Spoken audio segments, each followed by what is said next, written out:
صنعاء پر سعودی اتحاد کے جارحانہ حملوں میں 14 یمنی شہید اور 11 زخمی ہو گئے۔ جارح سعودی اتحاد نے گزشتہ 24 گھنٹوں کے دوران یمن کے مختلف علاقوں پر 50 سے زائد فضائی حملے کیے۔ واضح رہے کہ یمنی مجاہدین نے اس سے قبل متحدہ عرب امارات کے اسٹریٹجک شہر ابو ظہبی پر ڈرون سے حملہ کیا۔ اليوم على كل الدول التي لها علاقات اقتصادية بالإمارات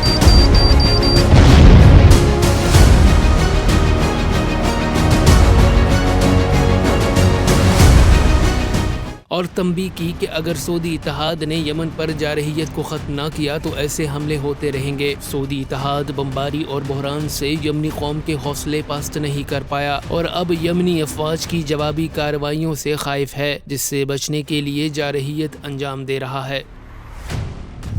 افریقی ملک سوڈان میں بغاوت مخالف مظاہروں میں متعدد افراد جاں بحق ہو گئے۔ غیر ملکی خبر رسائی ایجنسی کے مطابق افریقی ملک سوڈان میں فوجی بغاوت کے خلاف مظاہروں کا سلسلہ جاری ہے۔ دارالحکومت خرطوم میں ہزاروں افراد فوجی حکومت کے خلاف ایک مرتبہ پھر سڑکوں پر نکل آئے۔ ظاہرین جنرل عبدالفتاح البرہان کے استعفے کا مطالبہ کر رہے تھے۔ مظاہرے کے دوران سیکیورٹی فورسز نے گولیاں چلائیں، جس کے نتیجے میں 7 شہری جاں بحق ہو گئے۔ ان ہلاکتوں کے ساتھ ہی اکتوبر میں ہونے والی بغاوت کے بعد سے اب تک 71 افراد ہلاک ہو چکے ہیں۔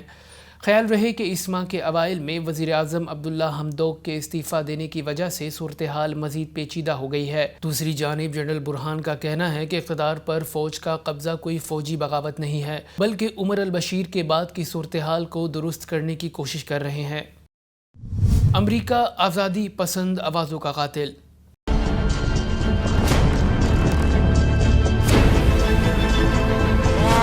50 years ago,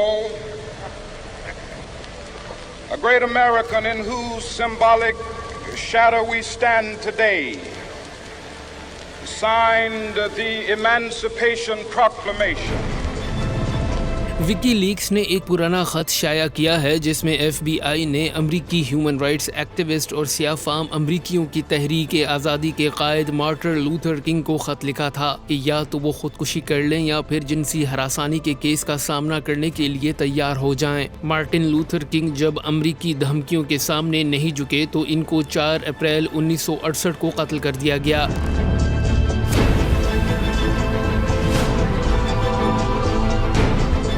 بعد ازاں اس خط کو شائع کرنے والے اور حقائق کا پردہ فاش کرنے والے سب سے بڑے نام جولین اسانج کو بھی اسی طرح کے حالات کا سامنا ہے، جو جنسی ہراسانی کے کیس کا سامنا کر رہے ہیں، اور امریکہ ان کے قتل کے بھی در پہ ہے کیونکہ انہوں نے امریکی جنگی جرائم پر مبنی دستاویزات کو شائع کیا ہے۔ واضح رہے کہ عالمی دہشت گرد امریکہ دنیا کی تمام آزادی پسند اور حقوق بشر کی تحریکوں کا سب سے بڑا مخالف اور انسانیت کی مددگار آوازوں کو دبانے والا سب سے بڑا مجرم ہے۔ مارٹن لوتھر کنگ اور جولین اسانج کے ساتھ دہشت گردی اس کا منہ بولتا ثبوت ہے۔ افغانستان کے مغربی حصے میں زلزلے کے جھٹکے محسوس کیے گئے، جس کے نتیجے میں 26 افراد جاں بحق ہو گئے ہیں۔ بین الاقوامی میڈیا کے مطابق مغربی افغانستان کے صوبے بدغیس میں زلزلے کے نتیجے میں گھروں کی چھتیں گرنے کے سبب 26 افراد جاں بحق ہو گئے ہیں۔ امریکی جیولوجیکل سروے کے مطابق زلزلے کی شدت 5.3 ریکارڈ کی گئی۔ جاں بحق ہونے والے افراد میں 5 خواتین اور 4 بچے بھی شامل ہیں۔ بدغیس کے ضلع موقر میں بھی زلزلے کی اطلاع ہے، تاہم ہلاکتوں کے حوالے سے اب تک کوئی اطلاع موصول نہیں ہوئی ہے۔ خیال رہے کہ 3 دن پہلے افغانستان میں ہندوکش کے علاقے میں بھی زلزلہ آیا تھا، جس کے جھٹکے جموں کشمیر تک محسوس کیے گئے تھے، تاہم کوئی جانی و مالی نقصان کی اطلاع نہیں آئی۔ ایرانی وزارت خارجہ کے سفیر سعید خطیب زادے نے کہا ہے کہ تہران ریاض میں اپنا سفارت خانہ دوبارہ کھولنے کے لیے تیار ہے۔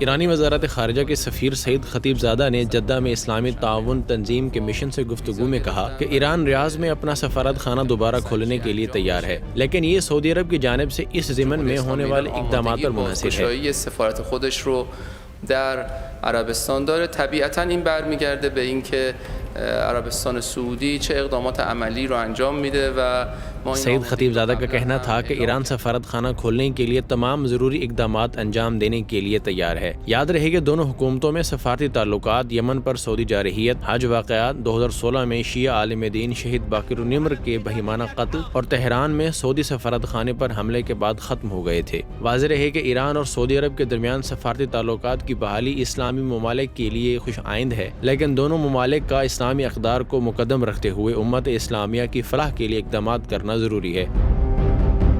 امریکہ میں برفانی طوفان سے نظام زندگی درہم برہم ہو گیا۔ ملک کے متعدد شہروں میں ہنگامی حالت نافذ کر دی گئی۔ عالمی میڈیا کے مطابق دارالحکومت واشنگٹن، ریاست جارجیا، پینسلوینیا، ورجینیا، جنوبی کیرولینا سمیت متعدد ریاستوں میں ہنگامی حالت نافذ کر دی گئی ہے۔ طوفان کے باعث 4200 سے زائد پروازیں منسوخ اور تعطل کا شکار ہو گئیں، جبکہ جارجیا سے نیو یارک تک 1,80,000 سے زائد افراد کو بجلی کی فراہمی منقطع ہو گئی۔ دوسری جانب اٹلانٹا میں 4 سالوں بعد پہلی برف باری ریکارڈ کی گئی ہے۔ حکام کے مطابق ایمرجنسی کے ادارے کسی بھی ہنگامی صورتحال سے نمٹنے کے لیے تیار ہیں، جبکہ مرکزی شاہراہوں سے برف ہٹانے کا سلسلہ جاری ہے۔ پاکستان میں کرونا سے مزید 10 افراد انتقال کر گئے۔ NCOC کے مطابق گزشتہ روز 53,000 سے زائد ٹیسٹ کیے گئے، جن میں سے 5,034 مریضوں کے ٹیسٹ مثبت آئے۔ گزشتہ روز اس وبا نے مزید 10 افراد کی زندگیوں کو نگل لیا۔ NCOC کے مطابق ملک میں اس وقت 800 سے زیادہ افراد کی حالت تشویشناک ہے۔ واضح رہے کہ پاکستان میں کورونا کی 5ویں لہر تیزی سے پھیل رہی ہے اور سب سے زیادہ مثبت کیسز کی شرح کراچی میں 38.79% ہے۔ کراچی میں گزشتہ روز 7,099 ٹیسٹ کیے گئے، جن میں سے 2,754 افراد میں کورونا کی تصدیق ہوئی۔ سندھ کے دوسرے بڑے شہر حیدرآباد میں بھی کورونا کی شرح 14% تک پہنچ گئی ہے، جبکہ لاہور میں کورونا کیسز کی شرح 12.87% اور گجرانوالہ میں 15% تک پہنچ گئی۔ کراچی سمیت ملک بھر میں 16 سال سے کم عمر بچے بھی کورونا سے متاثر ہونا شروع ہو گئے۔ اب تک کے لیے اتنا ہی۔ مزید خبروں اور اپڈیٹس کے لیے دیکھتے رہیے بے ست نیوز نیٹ ورک۔ اپنا خیال رکھیے گا۔ اللہ حافظ۔